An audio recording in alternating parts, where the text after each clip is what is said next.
नवी मुंबई महानगरपालिका आयुक्तांचं जे निवासस्थान आहे नेहरू स्टेशनच्या समोर त्यांचं शासकीय जे निवासस्थान आहे त्याच पत्त्यावरती 127 मतदारांची नोंद असल्याचं माहिती समोर येत आहे। आपण पाहतोय की नेहरू स्टेशन समोर हेच ते नवी मुंबई महानगरपालिका आयुक्तांचं शासकीय निवासस्थान आहे। आपण बोर्ड देखील पाहू शकतो की नवी मुंबई महानगरपालिका आयुक्त निवास खरं तर याच आयुक्त निवास आहे। त्याच ठिकाणी आतापर्यंत 127 मतदारांची नोंद या ठिकाणी असल्याची माहिती समोर येत आहे। खरं तर मनसेने हा पर्दाफाश केलेला आहे। आपण पाहतोय की नेहरू स्टेशनच्या समोरील जो भाग आहे त्या रस्त्याच्या कडेलाच महानगरपालिका आयुक्तांचं जे निवासस्थान आहे खरं तर हे शासकीय निवासस्थान आहे।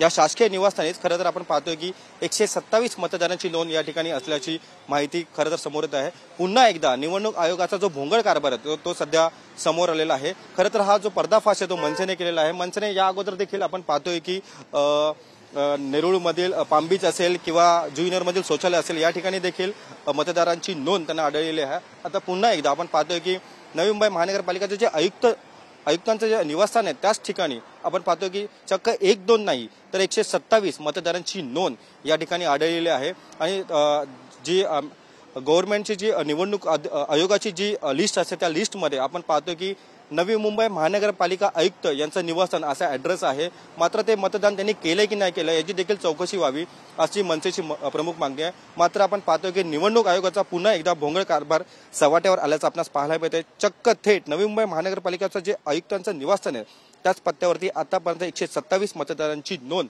असल्याची माहिती समोर येत आहे। कॅमेरा पर्सन रुपेश कांबळीसह मी रवी खरात, TV9 मराठी, नेरूळ, नवी मुंबई।